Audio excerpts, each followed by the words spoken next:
this answers that question.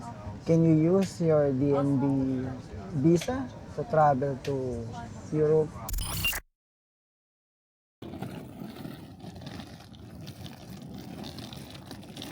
Hello, good morning. Hola. 4:30 I think. 4:30. Yeah. Yes. Ito kami ng estasyon de autobus. Wala kaming matawag na taxi, so probably maglalakad ulit kami. It's 13 degrees Celsius. Let's go!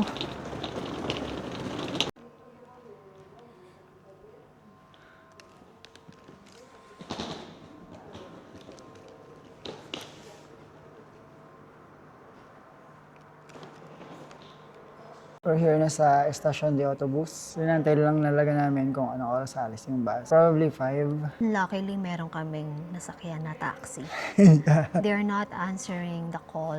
Pero nagpara kami. Buti na lang available yung taxi. Pero tinatanong niya kanina, no? Kung tumatawag daw tayo, sabi ko, no answer.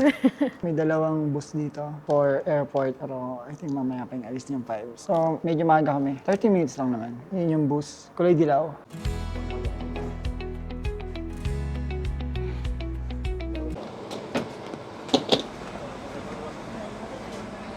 We're in the bus going to Asturias Airport. Marami rin palang kasabay. Then, pwede talaga yung CTE card ng tuloy. Wala pang 4 euros yung pamasahe. So, estimated 1 hour yung biyahe. Hindi pa siya natutulog. Tulog ako sa biyahe. Sama ulit kayo sa trip namin. Epic trip to.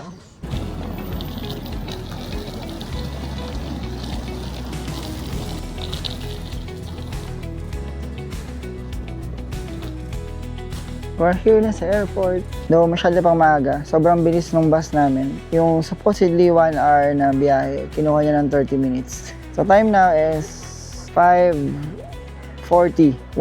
So I think wala pa kaming check-in kasi sa ngayon na nakikita ko ay Alicante, Menorca. So wala pa yung Roma. And we're not sure pa. Nag-research si YP kung kailangan pa namin mag-check-in kasi nag-check-in na kami online. Check-in physically at kumuha ng physical na boarding pass. Madami rin palang tao dito.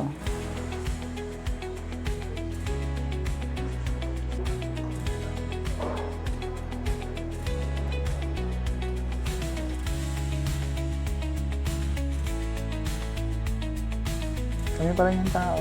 Neat lang yung airport, pero yun, lampas na kami ng security. Walang ano dito, walang immigration. Oh. Oo nga. At tumatanggap sila ng ticket mo ay barcode lang from the app ng From the cellphone. Oo, kasi they encourage na mag-online check-in ka. Otherwise, you have to pay for magkano? Mahal, di ba? 55 euros. Hindi ka nag-online check-in. Napaka, naman, less hassle talaga. Paperless pa. Time is, I think, 6. 5:59. Yeah, 6 6 a.m. Ang alis ng aeroplano ay 9. Yeah. So, I think mga 8 something yung boarding. 8:35 tayo magbo-board. Maghanap muna. See you in Rome.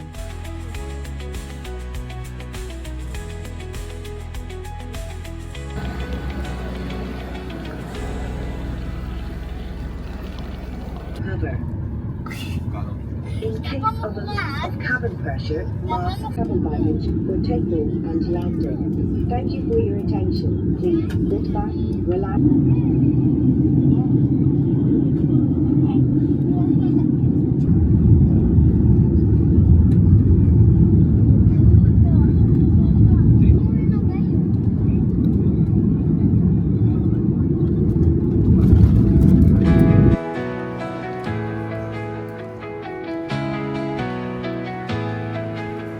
Touchdown here, Leonardo da Vinci Airport or Fiumicino. Chino. Delay yung aircraft namin, kaya delay din ang dating namin. It's almost 1 na. Oo, 1 na 1 talaga. o'clock na. Yeah. Pupunta kami ngayon sa Leonardo da Vinci Express Train para bumili ng ticket. Hopefully makita namin siya. At di kami wala.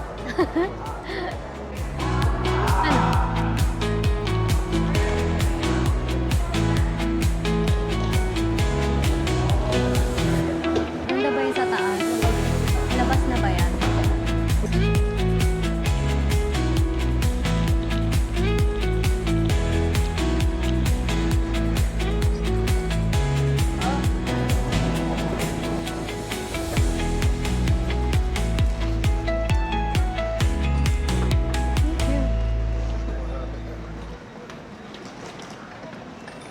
Gracias.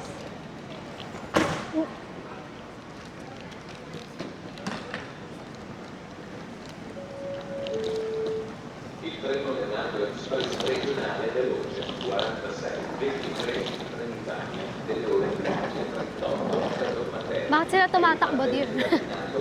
Makapaalis na yun. Hala, dear! Pasok na tayo!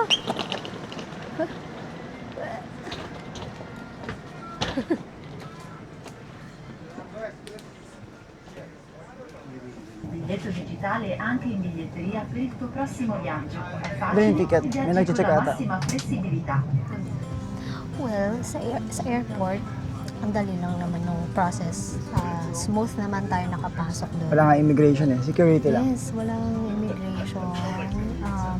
Doon lang sa may boarding gate nila hinanap yung passport namin. And hindi mo na kailangan mag-check-in kasi sa Ryanair naman, okay kasi siya, meron siyang app.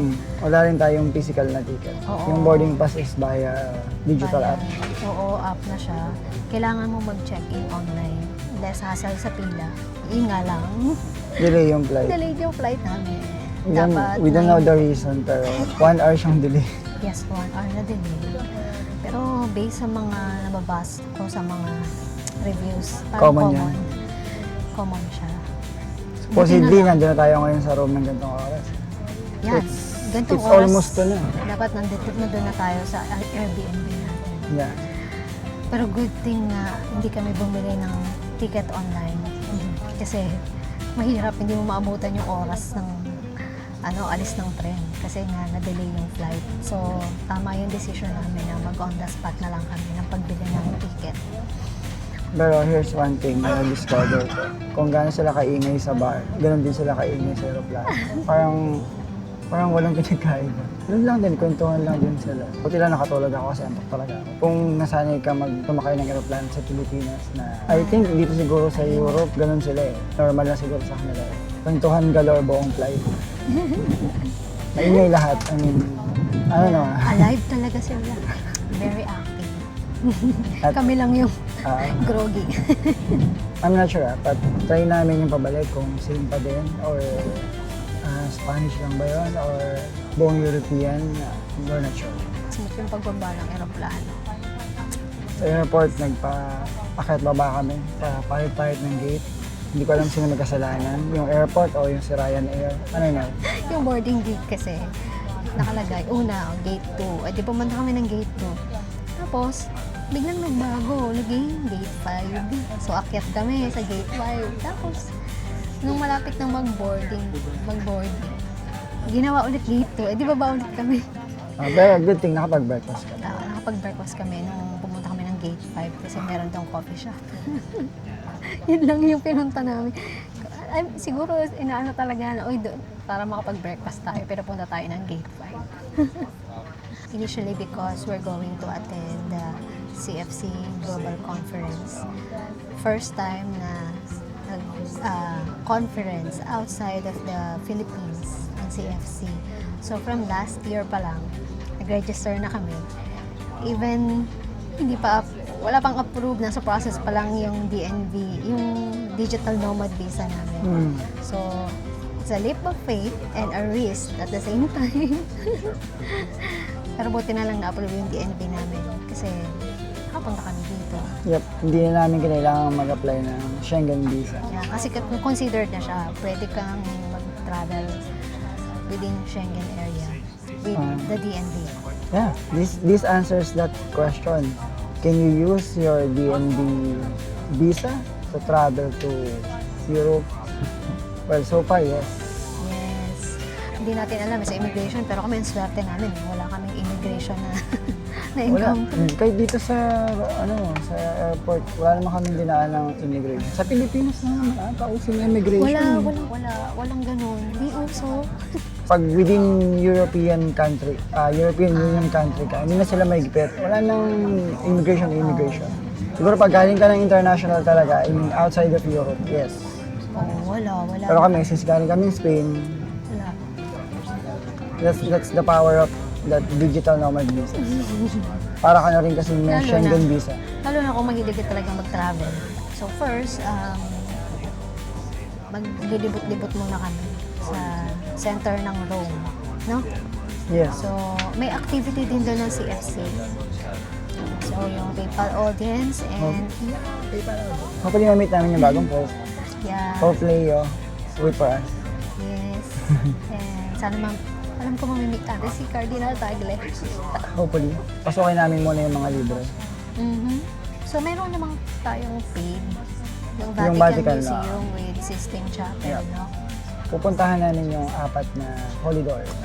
Yes, Holy Doors. Yung 4 na Papal Basilica. Yeah. Nakapag-reserve na kami nun.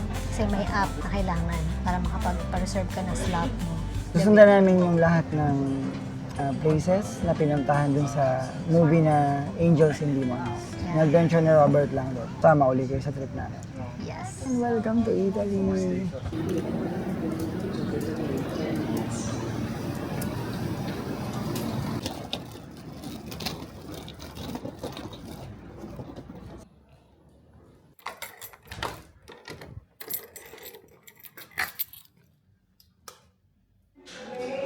We're found a Filipino restaurant here in Rome. Ang ganyo sa kanya yung halo-halo eh. Ang init kasi dito sa Rome. Namimiss na namin yung Oviedo. Yeah, may halo-halo and may sisig, pansit, at may as rice usual, siya. Pansit. Ang daming rice. Grabe. Ako lang kakain ng rice. Time now is 4:30. Ngayon lang kami, basically, yan na lang kung lunch to or dinner. Pero ngayon lang kami kakain. Init dito sa Rome, 23 degree. Init. Grabe. Filipino restaurant, Pilipino yung mga nag-work. Pilipino rin yung kumakain. So ngayon, mga Pilipino niya. Yes. Kasi ang pangalan niya is Sarap. Sarap. Eat healthy. Eat fresh.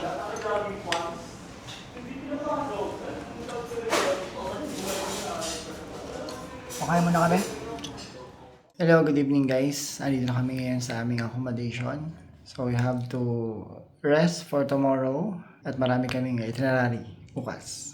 Saan tayo? Tomorrow. Tomorrow, priority namin yung pag-redeem ng Kuluk voucher namin for our Vatican Museum and Sistine Chapel tour. And then, yung 4 Holy Doors. Yan yung mga pupuntahan namin bukas. Expect na maraming walking tour, maraming lakad. Okay, so again, sama kayo sa trip namin bukas. Pahinga muna tayo ngayon. So if you like more contents like this, Please like, share, and subscribe. see you tomorrow sa aming adventure. Hasta Hasta luego! And we're here at St. Peter's Square. Yep. Daming tao, in fairness. At ang init. It's 17 degrees Celsius. Kaya yung araw yung mainit. Oo.